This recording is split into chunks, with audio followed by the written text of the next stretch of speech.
Hello student, in previous class we have completed working principle of wind turbine, power in wind, power available formula, power coefficient and maximum power efficiency जो हम complete कर चुके हैं in previous class. Today we are discussing about the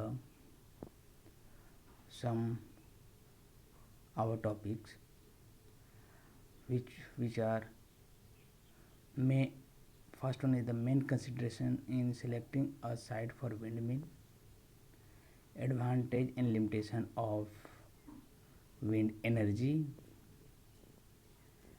types of wind turbine and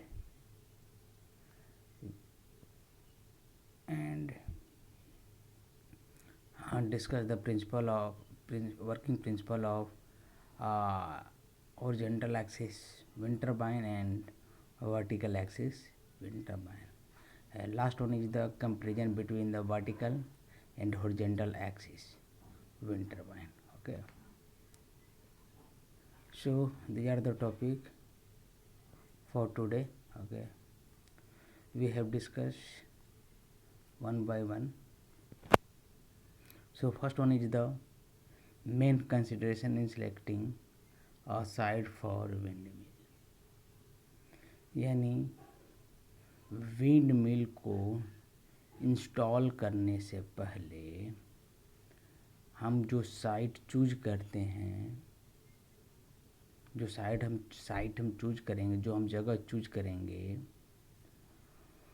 उसका requirement क्या क्या हो सकता है, उस जगह का कैसा रिक्वायरमेंट होगा, उस साइट को सिलेक्शन करने से पहले कैसा होना चाहिए. तो ये बहुत से इसके जो मेन साइट सिलेक्शन जो है कंसिडरेशन उससे बहुत से हैं. आपको यहाँ पर आप देख सकते हैं 11 है जो हम वन बाय वन डिस्कस करेंगे. और भी हैं जो हमारे जो इम्पोर्टेंट है वही हम यहाँ पर डिस्कशन करेंगे, उसी का हम डिस्कशन करेंगे. ओके, तो फर्स्ट है आपका high annual average wind speed, यानी हम वैसा साइट को सेलेक्ट करेंगे, वैसी जगह को हम सेलेक्ट करेंगे जहाँ जो आपका साल भर हो, मतलब सालों भर जो स्पीड हो, एवरेज जो आपका स्पीड होना चाहिए कांस्टेंट होना चाहिए. यानी एक ही स्पीड से क्या करें, हमेशा एयर का फ्लो होना चाहिए. ओके, नहीं ऐसा नहीं कि 6 मंथ वहाँ पर जो एयर का फ्लो बहुत कम है, 6 मंथ बहुत अधिक है, ऐसा नहीं होना चाहिए. ओके, तो जो एनुअल एवरेज होगा हाई स्पीड होना चाहिए, जो भी हमारा विंड वहाँ से फ्लो होगा, यानी जो हवा भी फ्लो होगा, एयर का जो स्पीड होगा, एयर का जो स्पीड होगा वो कांस्टेंट होना चाहिए सालों भर. मीन्स ऐसा नहीं कि बहुत कम और कभी बहुत अधिक. ओके, दूसरा है आपका अवेलेबिलिटी ऑफ एनोमेट्री डाटा.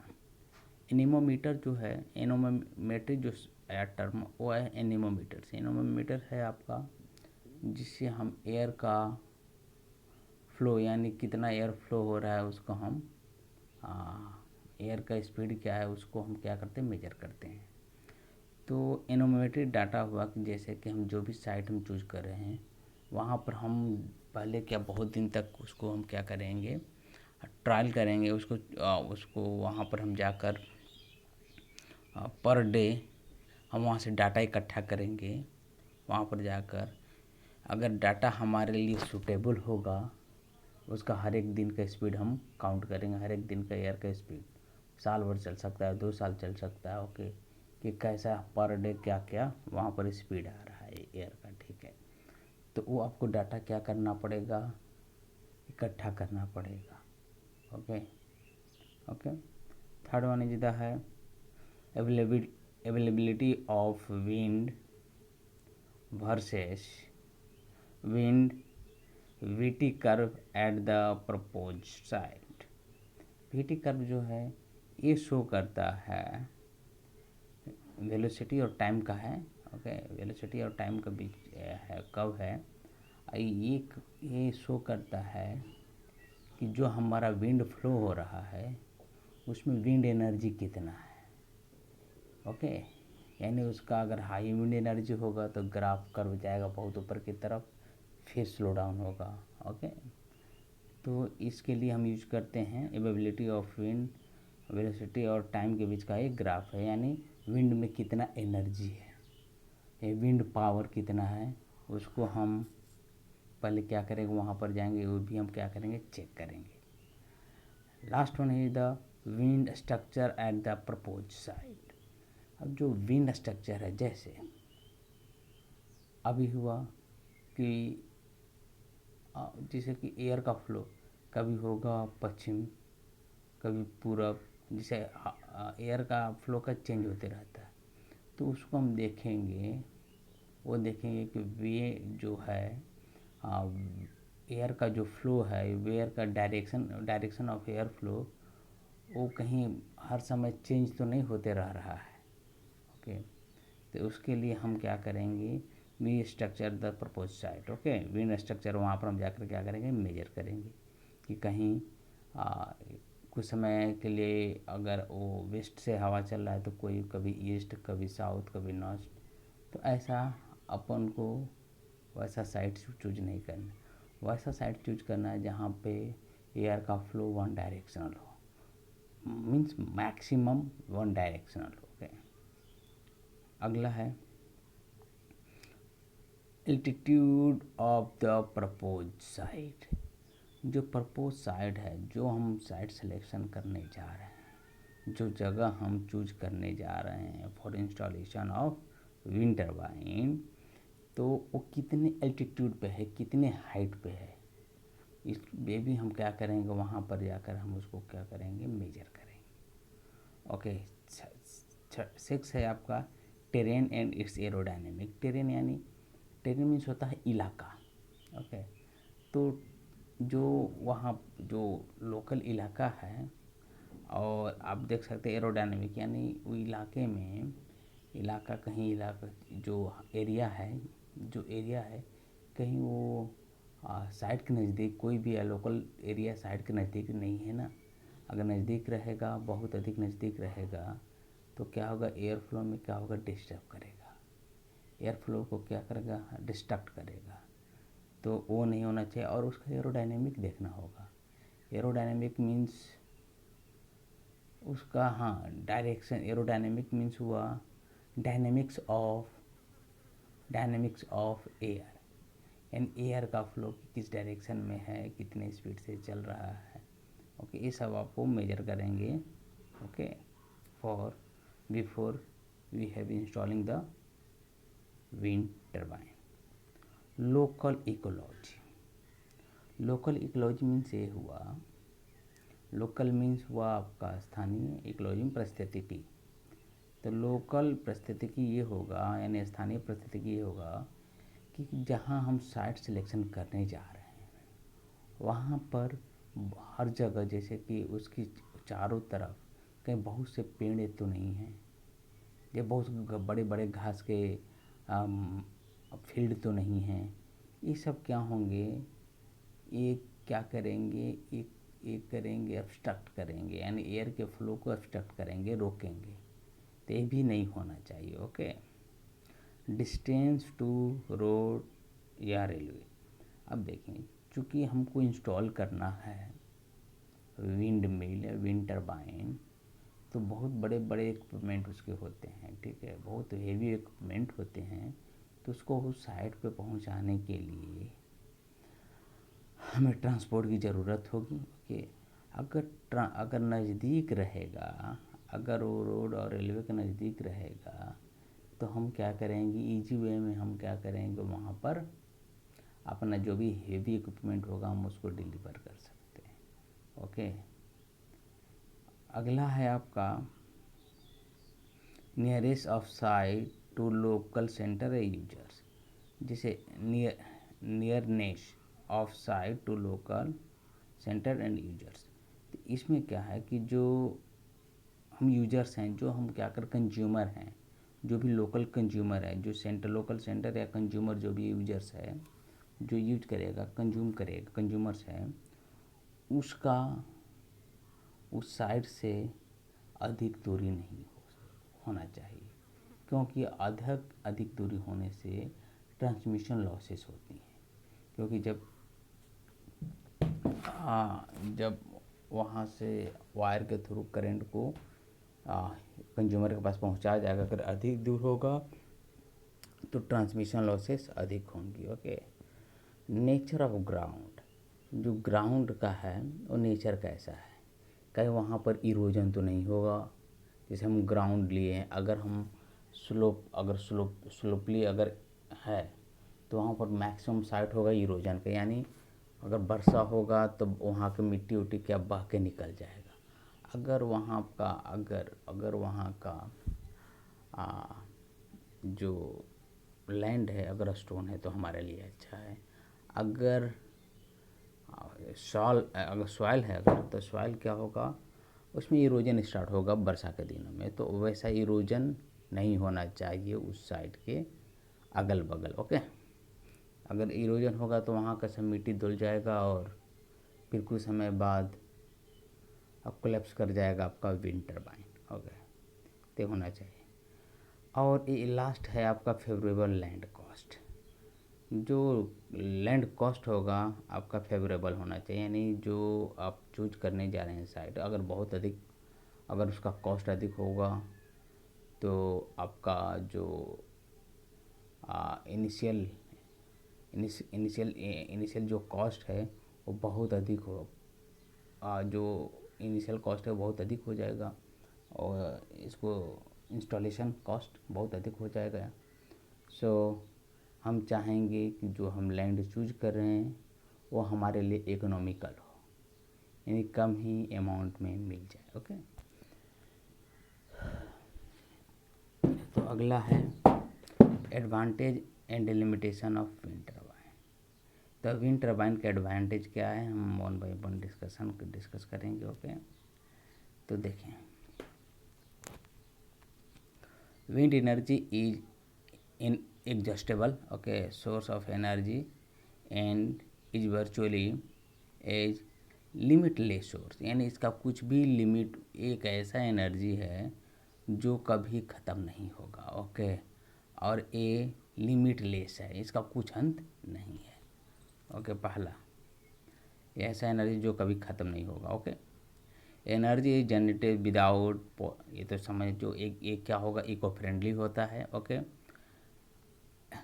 तीसरा हो जाएगा, this source of energy has tremendous potential to generate the large scale. ये जो एनर्जी सोर्स है बहुत कम ही समय में या बहुत कम ही पैसे में, मतलब बहुत अधिक आपका इनिशियल कॉस्ट नहीं होगा, इंस्टॉलेशन कॉस्ट पे हम क्या करते हैं, मैक्सिमम अमाउंट में एनर्जी क्या कर सकते हैं, जनरेट कर सकते हैं कहीं भी। ओके, कहीं भी, लाइक सोलर। चौथा है like solar energy and hydro power, wind tap और नेचुरल फिजिकल रिसोर्सेज। ओके, ये आपका एनर्जी जो सोलर एनर्जी है और हाइड्रो एनर्जी जो आपका उसी के तरह क्या है, पावर टैप है किसका, नेचुरल फिजिकल रिसोर्सेज, जो भी हमारा नेचुरल फिजिकल जो रिसोर्सेज है उसका, जिसको हम महसूस कर सकते हैं। ओके, नेचुरल है, ये नेचुरल रिसोर्सेज है। अब देखिए, विंड मिल से यानी विंड टरबाइन से ना आपका इमिशन होगा, इमिशन कुछ नहीं होगा, वहाँ से इमिशन नहीं होगा, तो वहाँ पे इमिशन नहीं होगा, एसिड इमिशन जैसे acid rain, green house effect, वहाँ पे फेनोमिना नहीं आएंगे, कोई इमिशन नहीं होगा कार्बन का, तो या कोई भी ग्रीन हाउस गैसेस का, तो वहाँ पर आपका कोई फेनोमिना नहीं आएगा एसिड रेन का और ग्रीन हाउस इफेक्ट का। ओके, विंड एनर्जी को हम डायरेक्टली हम कन्वर्ट कर सकते, डायरेक्टली यूज कर सकते हैं कि इसमें कन्वर्ट करके मैकेनिकल एनर्जी में। जैसे अगर हमको पंप चलाना हो, आप गांव में देखोगे पहले बहुत से विंड मिल लगे होते थे, विंड पंप लगे रहते थे, जो डायरेक्ट क्या करते हैं, मैकेनिकल उसको विंड एनर्जी को मैकेनिकल एनर्जी कन्वर्ट कर देता है, उससे हम पंप फिट कर देते थे। वो क्या करता है, पानी को, वो अगर अर्थ से अगर पानी को निकालना हो, वाटर अगर एक्सट्रैक्ट आउट करना हो तो हम यूज करते थे, okay, directly, okay. This next है आपका in remote area, okay, wind wind turbine can be use as a great. हाँ, अगर जो कहीं भी अगर बहुत दूर दूर इलाका है, कोई भी दूर दूर एरिया है, जो आपका जो शहर है, शहर से बहुत आउटर में जो भी एरिया है, वहाँ पर कभी कभी क्या होता है कि बिजली नहीं जा पाती, यानी हम पावर वहाँ पर नहीं पहुँचा पाते। तो उसके लिए हम क्या करेंगे, वहाँ के लिए सबसे सूटेबल होता है आपका विंड टरबाइन। वहाँ पर विंड टरबाइन इंस्टॉल करिए, वहाँ से इलेक्ट्रिक जनरेट करिए, और जितने भी रिमोट एरिया, जो भी पिछड़ा गांव है, पिछड़ा एरिया है, उसमें हम क्या करेंगे, इलेक्ट्रिसिटी प्रोवाइड करा सकते हैं, ओके, ओके। देखिए आठवां है आपका, 8th जो नंबर है, in comparison with the solar energy they can be use to provide reliable as well as steady supply of electricity, okay. जैसा कि आप सोलर एनर्जी है, जैसे आप लगातार यूज कर सकते हैं, ओके, और आपका भरोसेमंद है, भरोसेमंद कि ये सोलर एनर्जी भरोसेमंद है कि हमेशा आएगा, ओके। तो उसी तरह ये भी आपका हमेशा रहेगा, जिसके थ्रू हम लगातार हम इलेक्ट्रिसिटी क्या करते हैं, जनरेट कर सकते हैं। और जो भी लैंड हुआ, जो क्योंकि ये जो बहुत अधिक स्पेस कवर नहीं करता, जैसे आपको जो आप थर्मल पावर प्लांट कवर करते हैं तो अधिक स्पेस कवर नहीं करता, तो उसके अगल बगल में जितने भी आपका स्पेस होगा उसको हम फार्मिंग के लिए या किसी के लिए हम इसको यूज कर सकते हैं, ओके। और इस विंड एनर्जी का कुछ लिमिटेशन है जो हम वन बाय वन यहाँ पर डिस्कशन करेंगे, ओके। पहला है wind energy required expensive storage during the peak production time.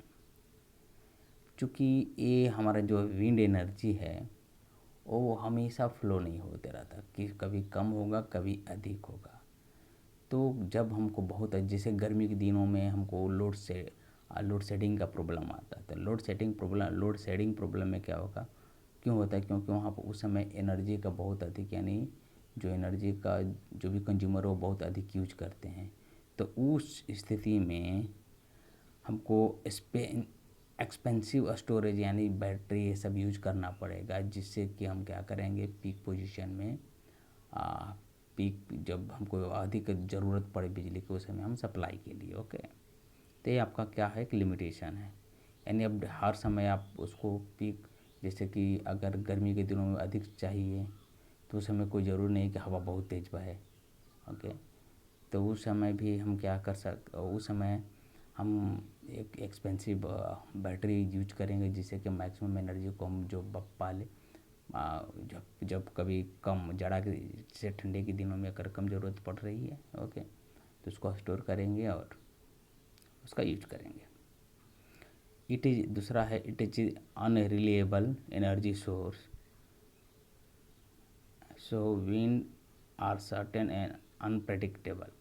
ये क्या है कि जैसे ये ऐसा एनर्जी सोर्स है जिसमें आप कब हवा बहेगा कब हवा नहीं बहेगा, जब हवा बहेगा तो एनर्जी जनरेट होगा, हवा नहीं बहेगा तो एनर्जी जनरेट नहीं होगा, तो अनप्रेडिक्टेबल है, ओके। तो ये इसका हो गया एक लिमिटेशन, ओके। ये कोई ज़रूरी नहीं है कि रेगुलर हमेशा एयर का फ्लो होते रहे, अगर विंड फ्लो होना है, अगर बंद हो गया, क्लोज हो गया, तो इलेक्ट्रिसिटी जनरेशन भी क्लोज हो जाएगा। तीसरा है there is the visual and aesthetic impact on region, okay. यहाँ पर जो भी एरिया होगा, जो भी रीजन होगा, वहाँ पर आपका विजुअल एंड वहाँ पे अच्छे से, क्योंकि ये बहुत बड़े बड़े होते हैं तो वहाँ पे कोई भी एरिया स्पष्ट रूप से हम आगे में नहीं देख पाते, एब्स्ट्रैक्ट प्रोड्यूस करेंगे, ओके।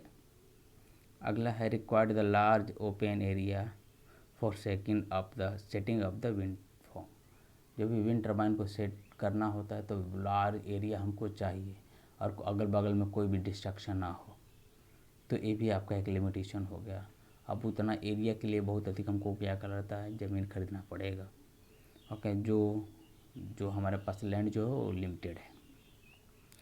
हाँ, अब अगला है आपका noise pollution problem is usually associated with the wind mill. तो जो भी नॉइज पोल्यूशन हुआ, जैसे आपका ये चलेगा तो उस समय बहुत अधिक आवाज़ प्रोड्यूस करेगा, और वो क्या हो, उसका डिसएडवांटेज या लिमिटेशन है। ओके, उसको हम कम नहीं कर सकते।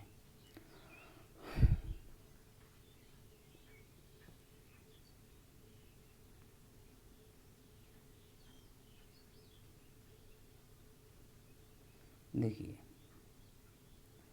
Wind energy can be harness harness हार्न्स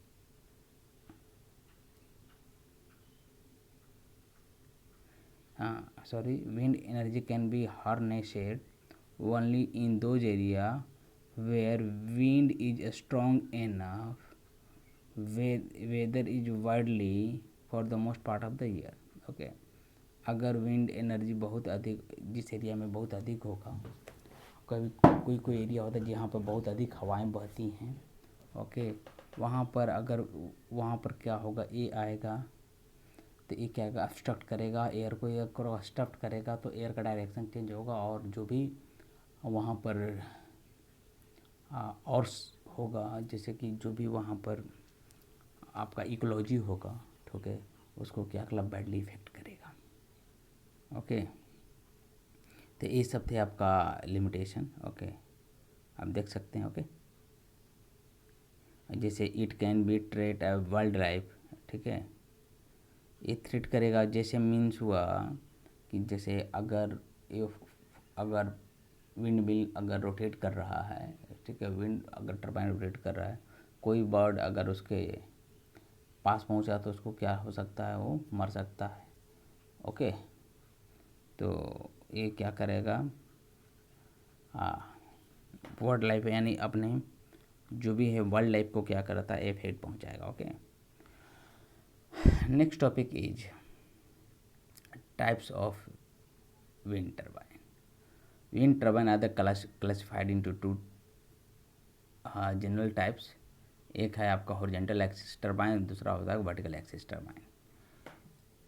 तो हॉरिजॉन्टल एक्सिस टरबाइन में आप देख सकते हैं इन दिस पिक्चर, जो हॉरिजॉन्टल एक्सिस टरबाइन है, इसमें एयर का फ्लो जो होगा parallel to the axis of rotor होगा, जो ओके एक्सिस ऑफ हब या एक्सिस ऑफ रोटर के क्या होगा, जस्ट पैरेलल होगा।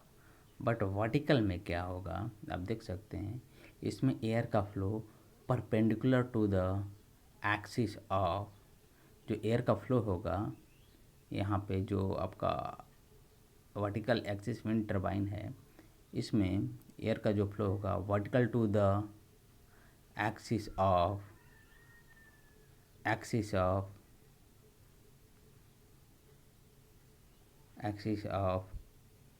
रोटर। ओके, जो भी इसमें आपका रोटर का जो एक्सिस होगा वो विंड फ्लो यानी एयर फ्लो के जिसका होगा परपेंडिकुलर होगा। ओके, ये होता है आपका, एक होता है एक्सियल हॉरिजॉन्टल और एक होता है आपका एक होता है आपका वर्टिकल। एक अब बहुत से डिज़ाइन में अवेलेबल है हमारे मार्केट में। ओके, और इसके कुछ एडवांटेज और डिसएडवांटेज भी हैं। ओके, लेकिन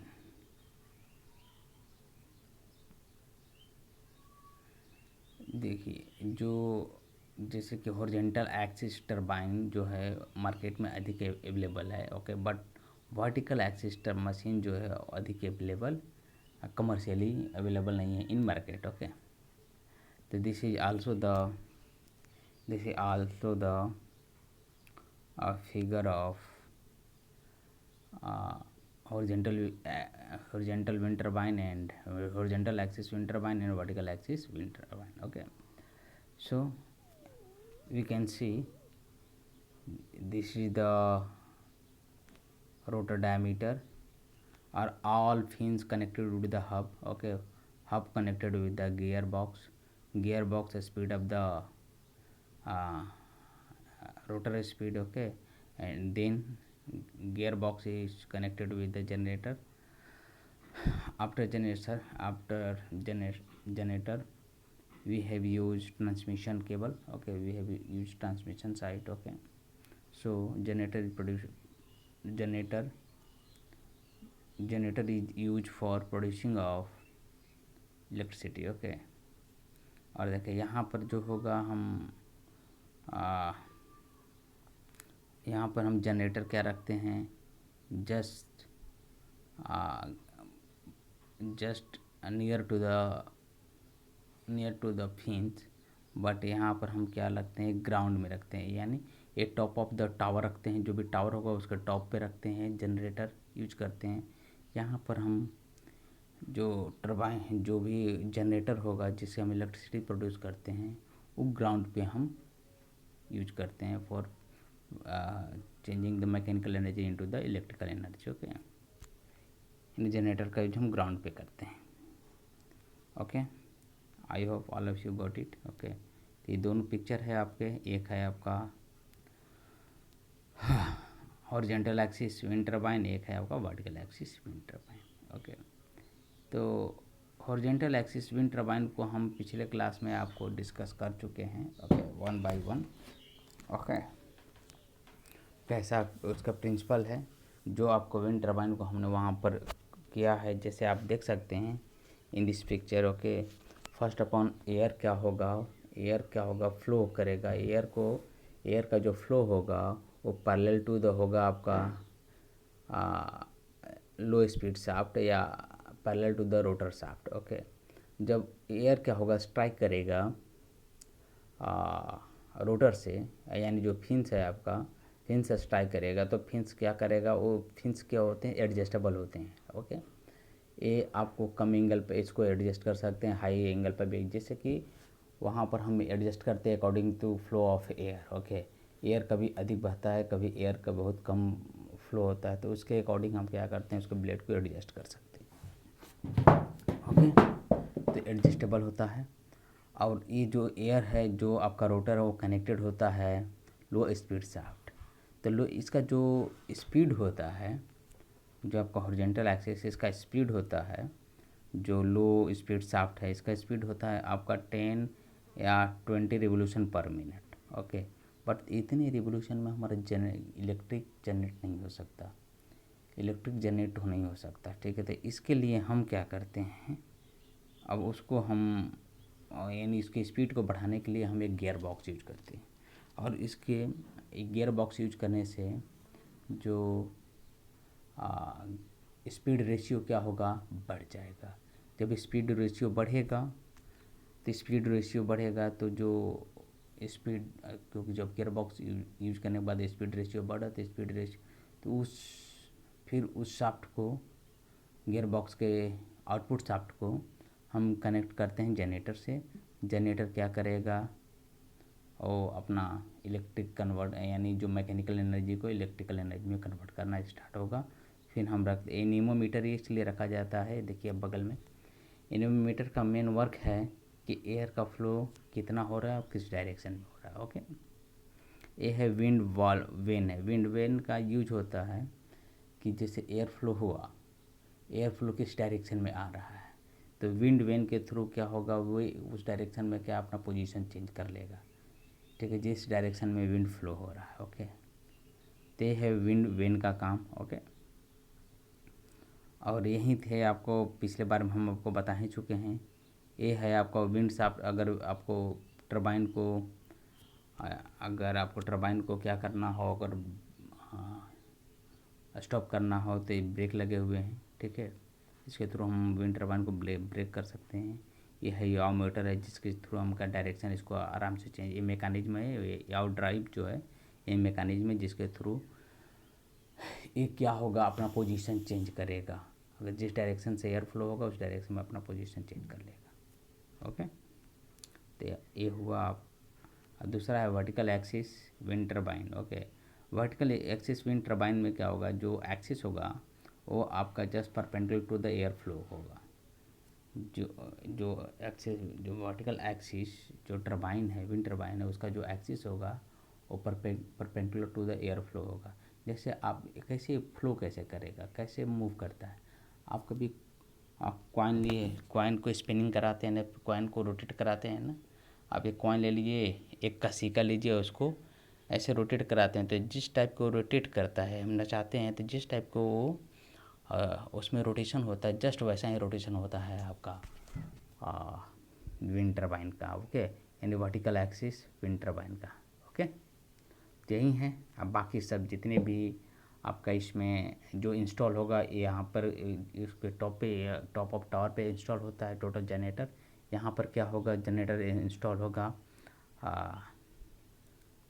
in the ground. Okay, on the ground. Okay, अब देखिए अगला है कंपैरिजन है between vertical and horizontal axis wind turbine. तो इसमें देखिए क्या क्या है। जो पावर जनरेशन एफिशिएंसी होगा जो हॉरिजॉन्टल का, वो कम होगा वर्टिकल से। ओके, यानी कितना पावर, ये अधिक पावर जनरेट करेगा वर्टिकल और हॉरिजॉन्टल कम करेगा। स्टीयरिंग मैकेनिज्म ऑफ विंड, इसमें क्या होता है, इसमें ज़रूरत पड़ती है स्टीयरिंग। जैसे कि एयर फ्लो अगर इस डायरेक्शन में हो रहा है, किसी और डायरेक्शन में चेंज हो गया, तो वहाँ पर आपको एक मैकेनिज्म लगाना पड़ेगा जिससे कि उसका डायरेक्शन चेंज करे रोटर का। बट वर्टिकल में इसकी ज़रूरत नहीं पड़ती। ओके, ब्लड रोटेशन स्पीड इसमें थोड़ा सा अधिक होता है और वर्टिकल में थोड़ा सा कम होता है। ओके, विंड रेजिस्टेंस कैपेबिलिटी, इसमें क्या होता है, वीक होता है, इसमें स्ट्रॉन्ग होता है। किसमें वीक होता है, हॉरिजॉन्टल में, और स्ट्रॉन्ग होता है वर्टिकल में। ओके, विंड रेजिस्टेंस कैपेबिलिटी यानी कितना हवा को कितना समय तक वो क्या कर सकता है, रोक सकता है। ओके, क्योंकि वीक इसलिए होता है कि बहुत अधिक बड़े बड़े टावर पे फिटेड होते हैं। ओके, इसलिए इसका जो विंड रेजिस्टेंस कैपेबिलिटी क्या होता है, वीक होता है। नॉइज, ये देखिए अधिक नॉइज करता है हॉरिजॉन्टल, ये 5 से 6 डेसिबल में करता है। बट वर्टिकल क्या करता है, 0 से 10 डेसिबल के बीच करता है। स्टार्टिंग विंड स्पीड होना चाहिए इसके लिए हाई होना चाहिए हॉरिजॉन्टल के लिए, और वर्टिकल के लिए लो भी चलेगा। ओके, फेलुअर रेट यानी कब फेल हो सकता है, बहुत अधिक, कब फेल होगा, कौन अधिक फेल होगा, कौन कम फेल होगा। तो फेलुअर रेट होता है आपका हॉरिजॉन्टल का अधिक और वर्टिकल का कम। मेंटेनेंस, ओके, एक कॉम्प्लिकेटेड होता है तो इसमें अधिक मेंटेनेंस की ज़रूरत पड़ेगी हॉरिजॉन्टल में, वर्टिकल में कम पड़ता है। ओके, रोटेटिंग स्पीड, जो हॉरिजॉन्टल का है, हॉरिजॉन्टल का जो रोटेटिंग स्पीड जो है शाफ्ट का, वो अधिक होता है in comparison with the vertical. Okay, axis wind turbine. Effect of bird यानी वाइल्ड लाइफ को सबसे अधिक इफेक्ट करता है horizontal axis wind turbine. Okay, and cable stranding problem, इसमें अधिक होता है, इसमें क्या होता है, कम। वर्टिकल में कम होता है, मैक्सिमम इसमें अधिक होता है, खींचा। Okay, so these are the topic. Okay, तो आज हमारा जो यूनिट 3 है वो क्या हुआ, ख़त्म हुआ। कि आज हमारा यूनिट जो 3 है वो का एंड हुआ। उसमें एक टॉपिक बचा है लास्ट वाला, application of, what is the application of wind turbine. Okay, तो उस जो what is the application of wind energy या विंड टरबाइन, ठीक है, विंड एनर्जी, तो यो है आपके लिए असाइनमेंट होगा, आप लोग उसको करेंगे। ओके, अभी हम 4 बजे आप लोगों के लिए लाइव होंगे। Okay, thank you.